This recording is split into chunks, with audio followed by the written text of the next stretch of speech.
problem with burning coal as an electricity source is if you continue to burn coal, you're always going to continue to produce a toxic byproduct, which is coal ash. Coal ash is a national problem. It's funny because people don't know that much about it, but it's huge. It's pretty ironic to me that right on the Duke Energy monitoring wells closest to this well, they say that it's hazardous and not suitable for drinking water. I couldn't hardly hear what they were saying to me because I was replaying in my mind every time I had fixed a jug of Kool-Aid, every time I had made a pot of tea. All I could think about is, what have I done? What have I allowed my children to drink?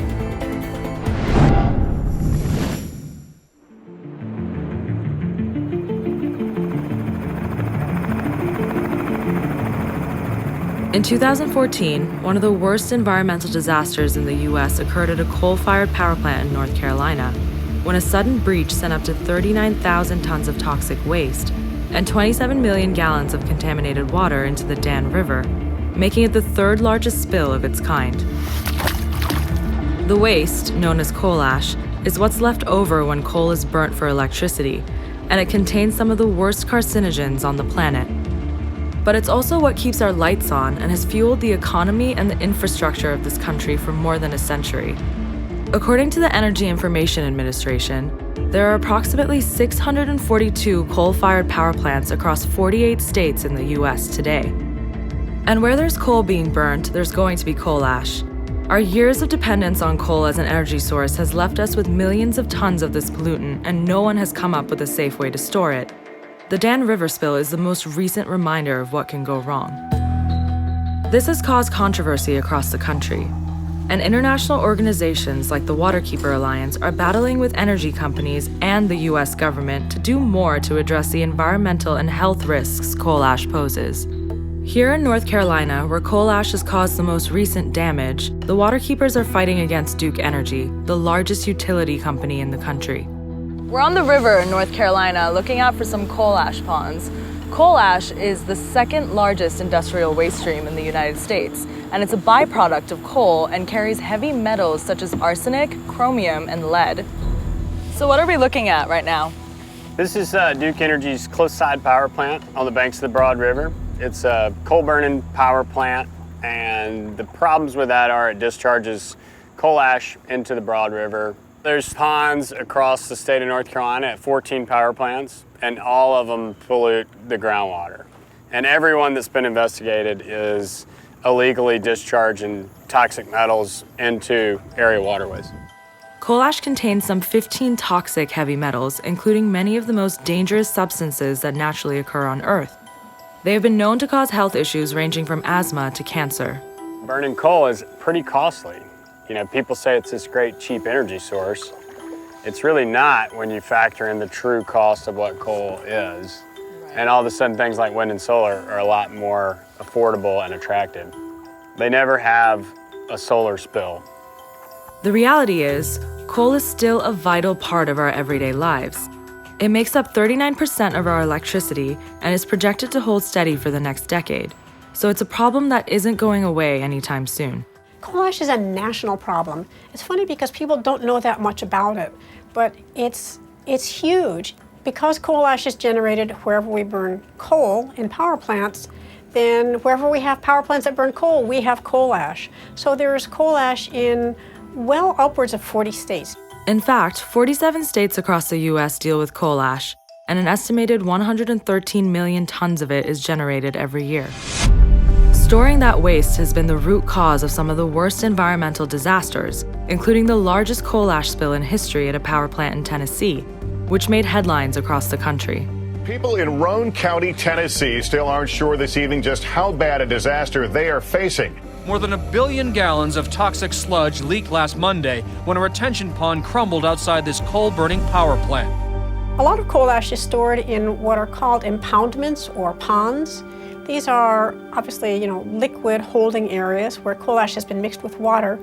Coal ash can also be stored dry in huge mounds. There are mountains of dry coal ash in some parts of the country.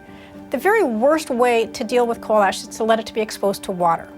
When coal ash is exposed to water, the toxic substances in coal ash leak out. It's actually called leaching out into the water and then can travel through the environment. Think of it like making coffee.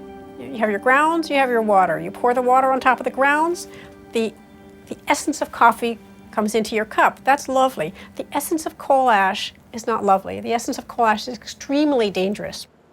For years, environmentalists warned the next Kingston spill could happen, the big spill that happened in the TVA dam. Duke Energy said that'll never happen. This is not dangerous. We're not violating any laws. This stuff's the same as dirt. And then you had the Dan River spill. And it turned out that all those people warning of that were correct. This stuff is dangerous. You can have these catastrophic spills, but regardless of a catastrophic spill, this stuff's polluting every single day. It's polluting our groundwater and our rivers. The coal ash leaks through the ponds into the soil, eventually making its way into the water. These leaks are known as seeps. Seep seems to be a little bit of a misleading name. When you look at these, they're kind of like tiny tributaries leading down into the river. We've seen, in the Asheville power plant, there's up to 1 million gallons a day of these seeps. So seep is a little misleading because when you add up a series of these, there's several more downstream, you get a pretty decent amount of pollution illegally being discharged to the Broad River. So behind us, we see some of these kind of rusty metal pipes that seem to really lead to nowhere. Do you know anything about them? I've been by here before and seen coal ash seeps coming out of the pipes. We've tested them. We found this whole bank here is really high in toxic heavy metals, particularly arsenic. Was almost 30 times the water quality standard for North Carolina. And they do not have a permit to discharge arsenic into the Broad River right here. So these are a violation of the Clean Water Act. Duke has challenged these findings, and it's clear that the power company and the Waterkeeper Alliance don't see eye to eye. But according to North Carolina State, all 14 power plants tested have had groundwater contamination violations. Speaking to Aaron Culbert, a spokesperson for Duke Energy, it seemed the discrepancy was in the relevance of these findings. There are some times when we have slight exceedances of permit requirements, but it's very infrequent. I think that really at the heart of all of this is a belief on the behalf of some advocacy organizations that the amount the industry can release is zero. At the bottom of it, though, you both are still dealing with these facts. Where's the disconnect here? I will say that much of the information that I have seen from the advocacy groups is true to a point, but they do have a habit of exaggerating things. They do have a habit of mischaracterizing things, and that's unfortunate because playing on the emotion of neighbors around our facilities is not right. So are you insinuating that these advocacy organizations may not be telling the truth here? Or who's not telling the truth here? I am not insinuating anything. I'm actually telling you that many of these advocacy organizations don't tell the complete picture. So that's why it's important to have an open dialogue so that folks can hear information from multiple sources and make good decisions on their own. To get the complete picture for ourselves, we meet up with Donna from the Waterkeeper Alliance as she takes us through the process of testing a well at resident Sherry Gobble's home. So the bottle comes prefixed with a preservative. It's evidence sealed at the lab. And for the first time in the field, I'll break this seal and then collect the hexavalent chromium sample. The Gobble's well is near the Duke Energy Buck plant, and it's just 237 feet away from the largest unlined coal ash pond in the area. Well, it's pretty ironic to me that right on the Duke Energy monitoring wells closest to this well, they say that it's hazardous and not suitable for drinking water. Because this well is deeper than the ash ponds, if you believe that water flows downhill and can flow 237 feet, then the potential is for the groundwater contamination out of that leaking coal ash pond to travel just 237 feet to this well. When we tested at this well earlier this year, we found both total chromium and hexavalent chromium in this well. Hexavalent chromium is a known carcinogen that can lead to health issues from irritation of the nose and throat to cancer and birth defects. When the Waterkeeper Alliance tested this well in April, they found the hexavalent chromium levels at 4.6 parts per billion. And while the EPA has set the maximum contaminant level for chromium at 100 parts per billion, The incredible toxicity of the carcinogen has led many to argue that nothing over 0.02 is safe. Come on in. Your house is so beautiful. Thank you. This is the living room. Seems like you have a straight view. Yes, yes. This is what we see every day. Now, when we first built this house, the trees were not dead like they are now. It didn't look this bad. When did you first start testing your well? When the Dan River spill happened, my husband and I kind of looked at each other and said, should we be concerned here, you know? Our neighbors down the road had already been talking with river keepers and water keepers and called us and told us, you know, they were concerned. Maybe you need to think about having your well tested. So that's when the water keepers came and tested our well, and we got the news we got that we have hexavalent chromium in our well. I just remember shock, feeling shock, and I couldn't hardly hear what they were saying to me because I was replaying in my mind every time I had fixed a jug of Kool-Aid, every time I had made a pot of tea. I was picturing in my mind. So I really couldn't even pay attention to what they were saying because as a mom, all I could think about is, what have I done? What have I allowed my children to drink? And just sheer fear went all over me. After the Gobbles found out their drinking water was contaminated, they decided to stop using it entirely. This is the kitchen. I do a lot of cooking. And of course we use bottled water for about everything now. Bathing, brushing teeth, everything. That must be quite an adjustment. It is. It's hard because you don't realize, you know, what you're missing until you can't use it anymore, and then you have to figure out a new way of doing things. Part of the reason why they decided to stop using the well water is the high rate of illnesses in the neighborhood. Because we just don't have enough scientific evidence to know what the effects of hexavalent chromium are. And I'm not going to point directly at the coal ash, but I'm going to tell you I have my concerns and I wonder how this happened. But we do have a son that has a birth defect, a neurological birth defect.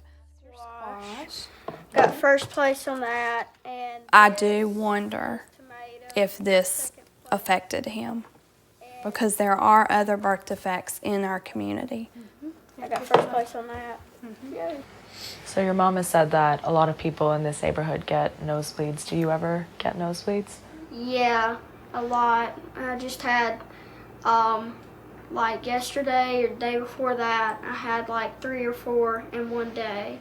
How does it make you feel to know that there are heavy metals in the tap water?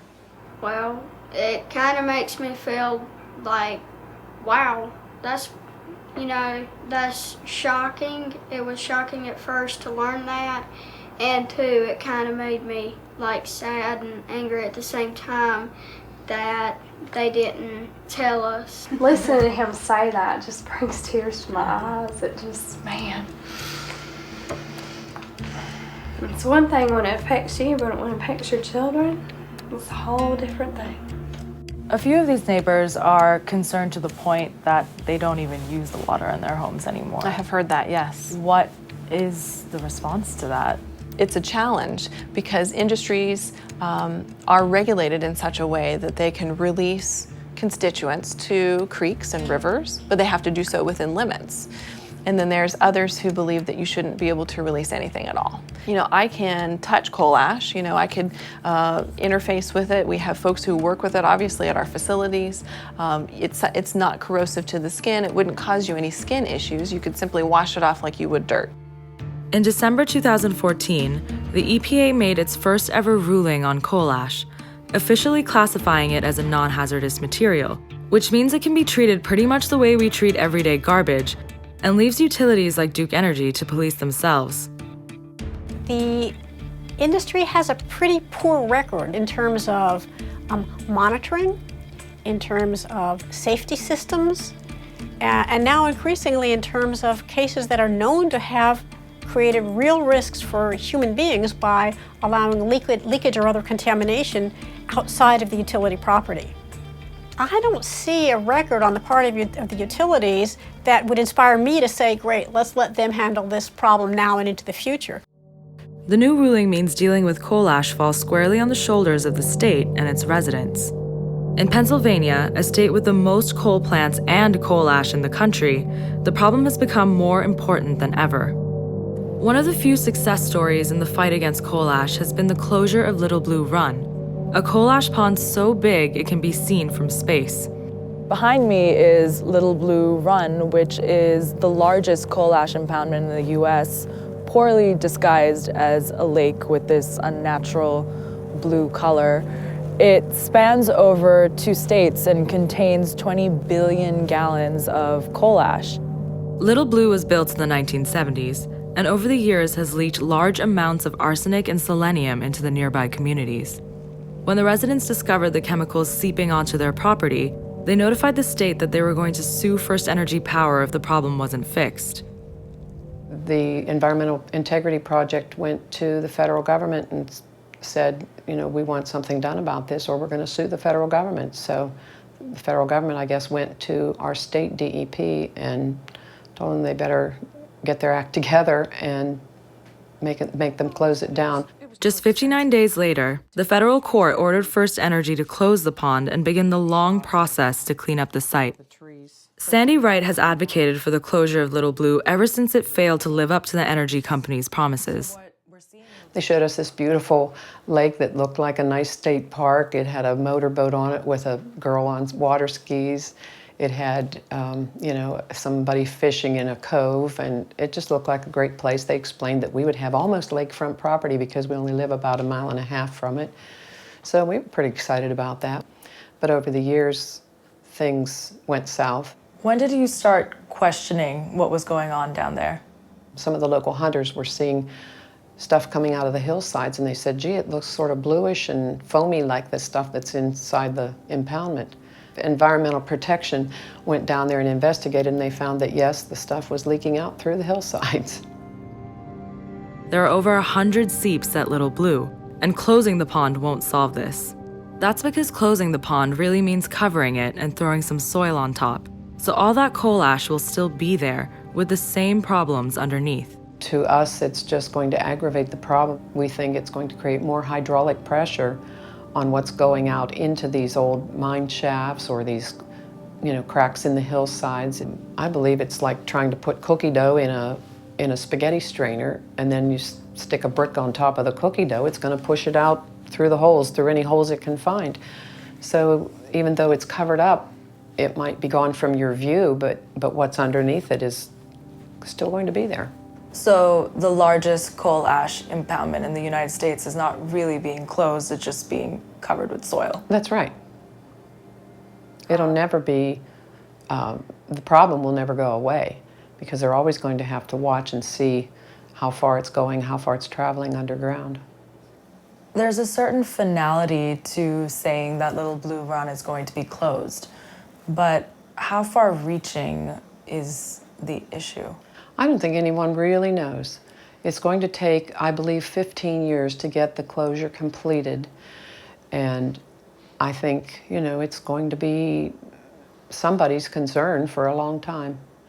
If the people that make the regulations would just come out and walk a mile in our shoes and see what we're dealing with and understand that they wouldn't want it in their backyard.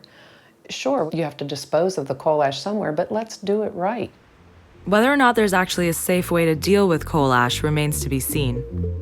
The coal ash elements are going to outlast the pond, and so we have a toxic legacy issue here that's going to be with us until we can figure out how to box this stuff up and keep it out of contact with the environment. A Pennsylvania company called Ebensburg Power says they've found a solution. In the midst of trying to deal with the coal refuse piles littering the state, they discovered they could burn it, generating cheap electricity and producing what they claim is a safe coal ash. So everything around us, these are all coal refuse piles. Right, this is all coal refuse. What do you guys do with all of this? Well, what we do is we process it, and we take the finer material and use it as fuel to make electricity at our power plant. At the power plant, we mix limestone in with it. Now the reason why we do that is that coal ash is alkaline material. It's got a high pH material. This reject material has sulfur compounds that make low pH material. So we neutralize that sulfur and encapsulate that material so that it does not leachate out, if you will, and cause potential water problems. What this means is, when coal ash is mixed with limestone and burnt, a chemical reaction occurs that effectively sucks all the sulfur out of the coal ash, making it a stable solid that won't leach heavy metals into the ground. The end product is trucked from the plant to reclamation sites and is used to fill old mines. We're on about 60 acres of land, and what we've done here, we've removed about 1,200,000 tons of coal refuse, and we'll bring back about the same amount of coal ash to reclaim the site. Everything around here then is coal ash? Yes, we're standing on coal ash. This was just brought from the power plant here, 20 minutes ago. We're standing on it. You see a little steam, that's from the moisture coming off. Is it safe to have it just kind of hanging around out here out in the open? Yes, it is. Yes, it is. And how much of this stuff do you bring around every day? Every day we probably generate about 1,200 tons of coal ash a day. We're taking that and eliminating the burning by removing the coal refuse and using it as fuel for electricity. And we're remediating the water runoff. So we're solving air pollution problems, water pollution problems, returning the scars of the land to usable land, and kind of rejuvenating the communities. So it's really a win-win. It's just a great story. While companies like Ebensburg are optimistic, the fact is it's too early to tell if this is a win-win. Even though they'll monitor these sites for the next 2 decades, there isn't enough data to guarantee that solutions like this aren't just a temporary fix.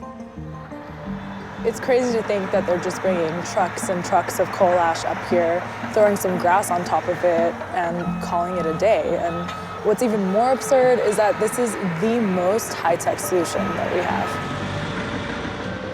This problem is not going away. This problem is not going anywhere. The materials that are toxic are elements. They are going to stay with us. They may stay where they are for 20 years. They may stay where they are for 50 years. They may stay where they are for 100 years. But then what?